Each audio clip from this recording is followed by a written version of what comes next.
Magandang umaga And po. Assalamualaikum warahmatullahi wabarakatuh to my Muslim brothers and sisters. It happened that today also is the first day of the fasting month of Ramadan. So there, Ramadan Mubarak to my Muslim brothers and sisters. Now, Sermon, alam mo, dahil sa pinagdadaanan natin ngayon lahat dito sa pandemya, nakakatuwa na malaman on our end as parents na merong mga ganitong programa ang DepEd 10. And we are very glad to be part of this program. Thank you very much for having us. Ako nga pala si Jomel Mamtut, isang parent sa isang mag-aaral sa Tambo. And with me is my wife. Yes. Assalamualaikum. I am Ailan B. Arumpak, also a parent of Alan and Gina. Hello po, sir and ma'am. Tama po kayo, ang ating pong BigaTEN DepEd 10 and all our radio and TV programs in the entire DepEd Region 10, these are actually advocacies, mechanisms to strengthen our information, communication, and advocacy programs in the department. So, Judge Jamel, sir, what do you Yes, think sir, of the roles of parents in continuing education amid the pandemic po? Sa tingin niyo po, ano po ang mahalagang papel ng mga magulang? Sermon, it cannot be overemphasized the role of parents or yung importance of parental involvement in the education of our children. Diba, sabi nga nila, we parents are the first and in fact the most important teachers of our children.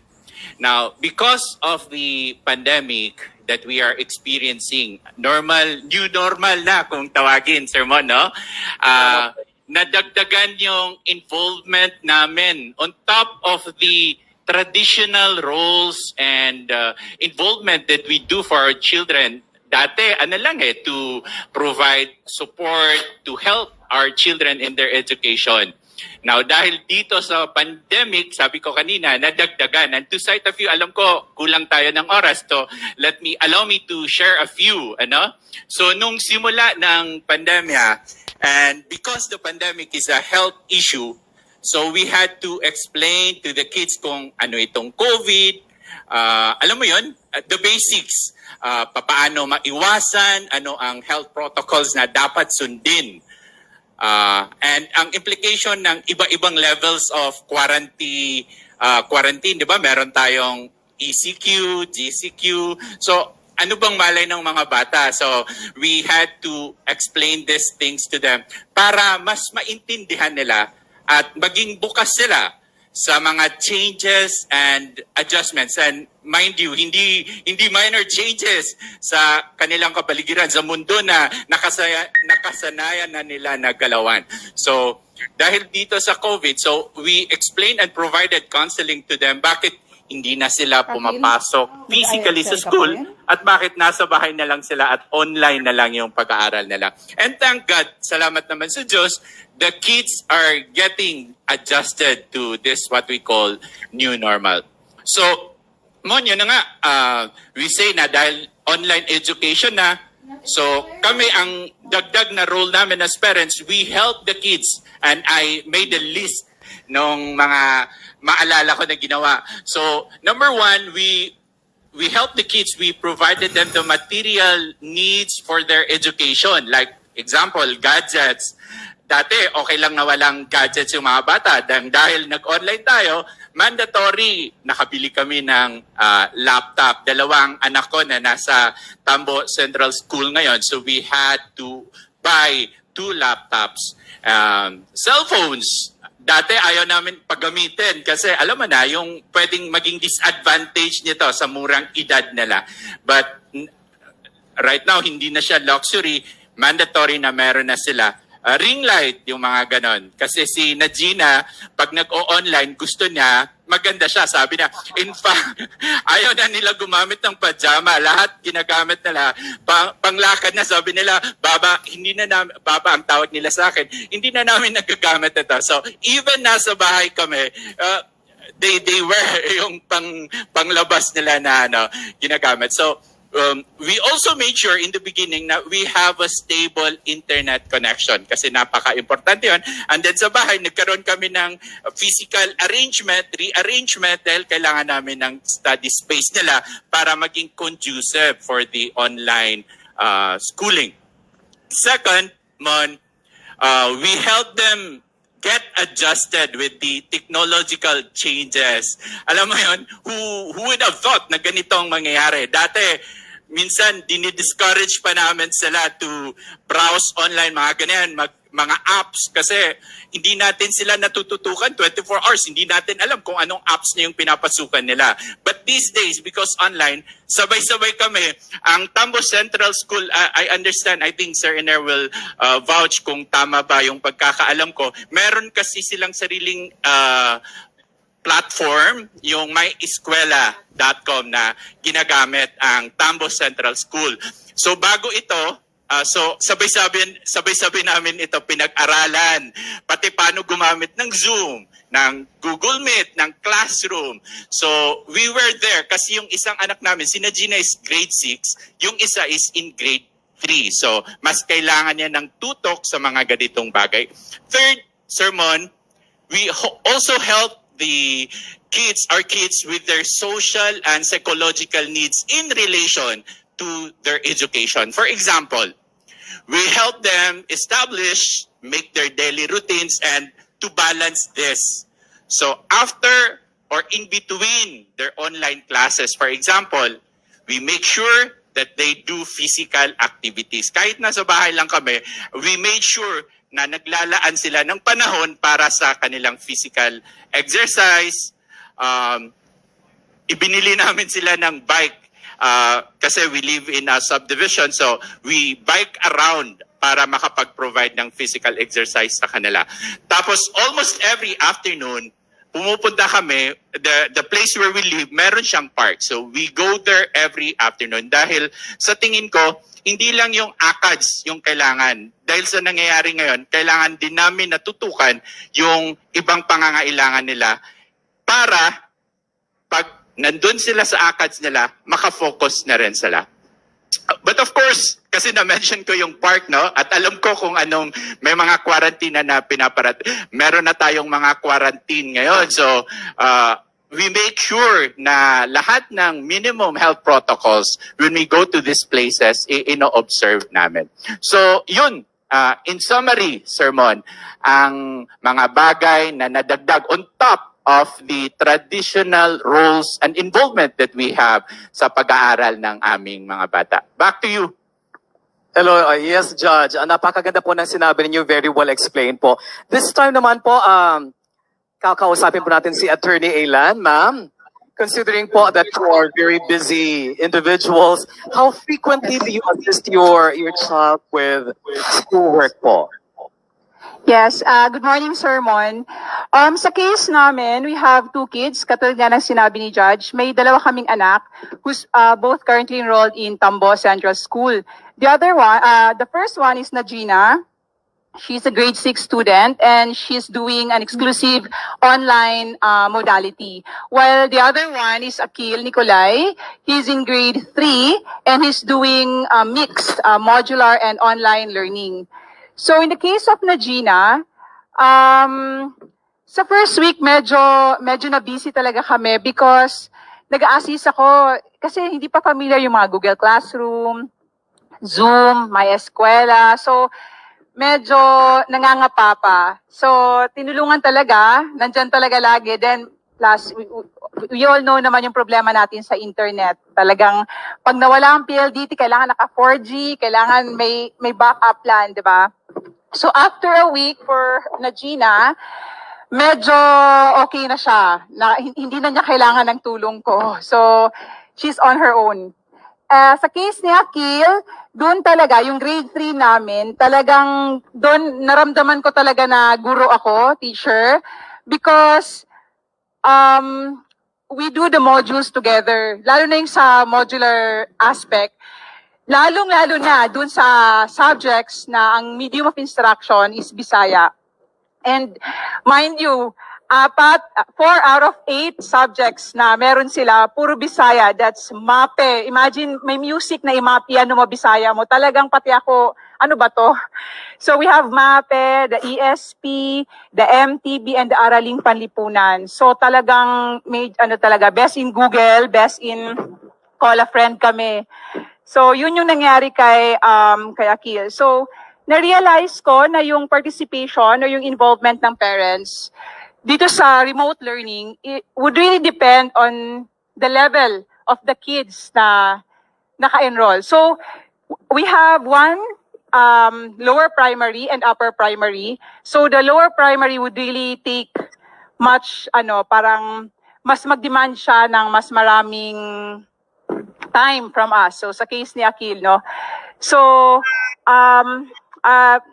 na-realize ko din na hindi mo talaga pwedeng iwanan yung bata because lalo na sa modular, no? Kasi hindi mo alam kung tama ba yung pagkaintindi nila sa mga binabasa nila, tama ba yung concept. So you really have to explain. So that's it.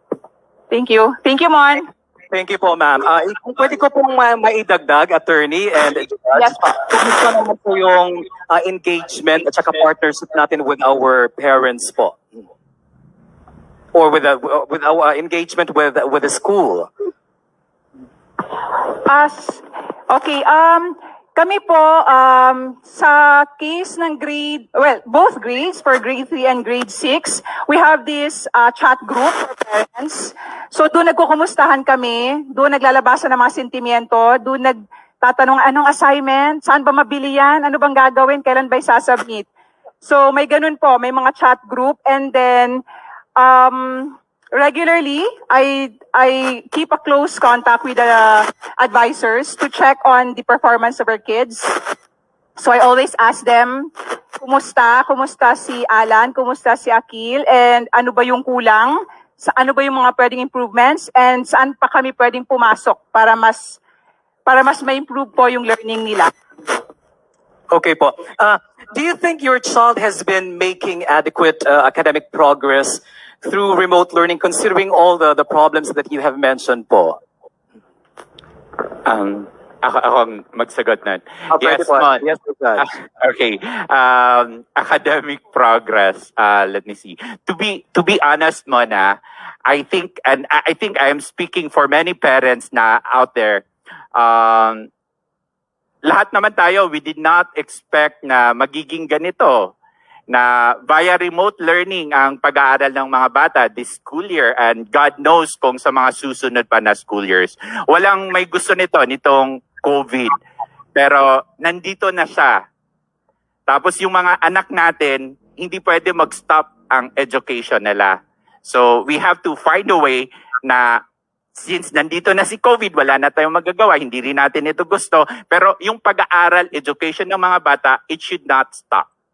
So, kaya sa tingin ko, ang DepEd sa ngayon, no? Kayo na nasa DepEd, kayong may isang malaking tungkulin doing balancing act sa ngayon. At kami, from our end as parents, nararamdaman din naman namin yung efforts na ginagawa ng DepEd. So, as parents, ang magagawa namin is to trust the process. So, we, as parents, we are putting our confidence in DepEd that it will try its best, that our children made adequate progress through remote learning. Idagdag ko dun sa putting the trust, no? Kasi kanina ang misis ko, si Attorney Ayla, na-mention na yung mga subjects na nasa Bisaya, yung lingwahe na ginagamit. We are not complaining. We are trusting the process na yun yung mas makakabuti dun sa mga tao. We are struggling, but we are embracing it. We love the language. Minention lang niya yung practicality, yung makatotohanan ng mga bata natin ngayon. Halos sila, ang nagiging mother tongue nila is English. So we are struggling with that, but again, we trust the process. Kung yun yung talagang medium na gagamitin, and the kids will have to learn it also. So sa case namin, Mon, alam mo, with our children, ang malaking tulong sa amin at ang nagpapasalamat kami, yung pagkakaroon nila ng magandang foundation. both our kids, si Gina na grade 6 at saka si Akil na grade 3, silang dalawa batang Tambo Central School. With the guidance of their teachers in Tambo, they have developed a good relationship with learning per se. Alam mo yon, yung si Gina, for example, passion na yung matuto ng mga bagong bagay, to learn new things. Gustong-gusto niya magbasa. In fact, pag absorb siya dun sa binabasa niya, hindi ang hirap kausapin. So, hindi na namin siya kailangan na actually i-remind na magbasa or something kasi kusa na sa kanya. And we credit yung dahil dun sa guidance, yung mga project na DepEd, yung mga nandito later on, I think makakausap niyo si Teacher Irene, dun, nung meron silang mga reading corner, na doon nagsimula yung kanilang pagmamahal sa pagbabasa. And baka pinilit namin. No. They, Gina later on, I think she will testify talaga nasa korte. Okay. So, they love and enjoy reading. Yun nga lang, kasi hobby nila reading. So, napapagastos ang nanay sa shipping ng mga libro. Kasi yung isang libro, natatapos niya isang libro, for example, ano na ba ang pinakamakapal, for example, Harry Potter, tatapusin niya 2 days. 2 days yung 1,000 plus na, so kailangan mag-order kami. Okay. Ino-correct niya ako. Mon, less than 1 day, nakakatapos siya ng libro. Okay, so ganun yung scenario. So, back to the academic progress, yung tanong mo sa akin. So, idagdag ko na din, no? Allow me to share as a supplement dun sa kanilang ACADS. At kapag kinakailangan, we source out, nagpapatulong kami sa mga kaibigan at sa mga private tutors. For example, si Gina is grade 6. So nung nag-take siya ng PSI, Philippine Science High School Entrance Test, kasi nagkaroon sila ng essay exam. During that time, so kumausap kami ng mga kaibigan para tulungan kami to prepare Gina for that exam. Kasi hindi na nga pumapasok sa school, so hindi na siya kahit gusto namin at saka willing naman yung kanyang class advisor, teacher sa English, wala magagawa dahil sa mga limitations that we have at the present. So, kumukuha kami ng outside na tumulong sa kanya. Tapos, in-enroll namin siya sa 2 review centers for that purpose. And thank God, lahat ng efforts na yon, nasuklian naman ng maganda because she qualified sa Philippine Science High School main campus. At nag-confirm na kami. So, yun. Itong success na ito, yung sabi ko sa kanina, sinasabi ko sa iyo kanina, hindi lang sa amin ito, hindi sa mga kasi ilang oras lang ako as a judge, palaging wala sa bahay kasi nasa trabaho. Kung nasa bahay man ako, paminsan iniisip ko kung paano ko ba didesisyonan yung kaso na pending sa akin. So halos wala ring time. So kinikredit ko siya sa collaborative efforts ng kanyang mga teachers and coaches past and present. Sabi nga nila mo, di ba, it takes a village or a community to raise and educate a child. So yun, despite the uncertain times that we are in, I trust that our kids will make adequate academic process with the help and collaborative efforts of the entire community working for our children's education. I guess yun lang muna, Mon. Okay. Judge, napakaganda po ng sinabi niyo. Thank you very much for trusting the department. Thank you very much for trusting the process. Kailangan po natin ang suporta ng ating mga stakeholders, lalong-lalo na po ng ating mga magulang. Marami pong salamat, Judge and Attorney. This time, ladies and gentlemen, we'll get the chance to talk to our guest learner, si Gina A. Mamutok. Hello, Gina. Good morning. Hello po, sir. Hello. Gina, would you kindly share with us your learning experiences in the new normal? Yes po, learning in the new normal, long story short, it hasn't been easy at first. It's so easy for me to get distracted, be lazy, and I tend to find myself procrastinating more and more. It would be an understatement to say I was not that motivated to complete some tasks at first. But then again, that was before I realized that these tasks will have a big impact on my performance.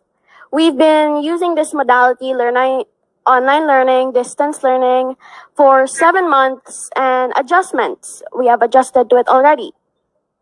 The biggest challenge really was the lack of social interaction.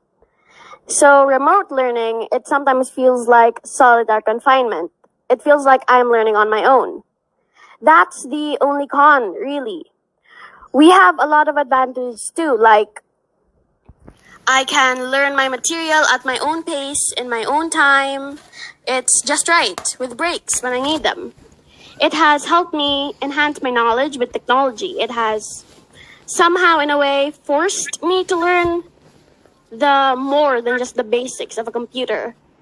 And since I have a lot of free time, I use that time reading books, if not reading books, and creating major damage to my mom's credit card.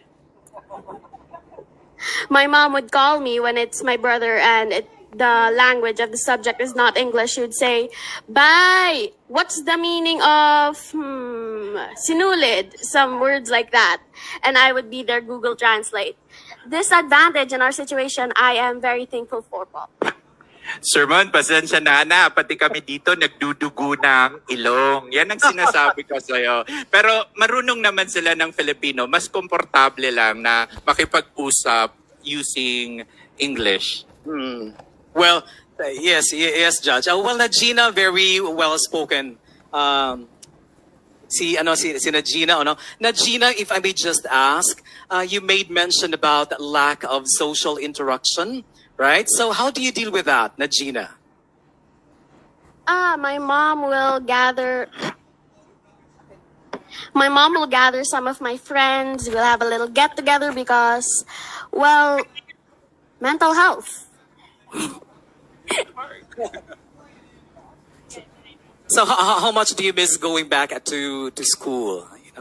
Very much. I would actually do anything to go back to my school. Nothing beats the joy of going to school. You learn and it's balanced because after class or while you are in the last hour of class, I would whisper to my classmates, "Hey, we'll play silly later, ha? Pass the message."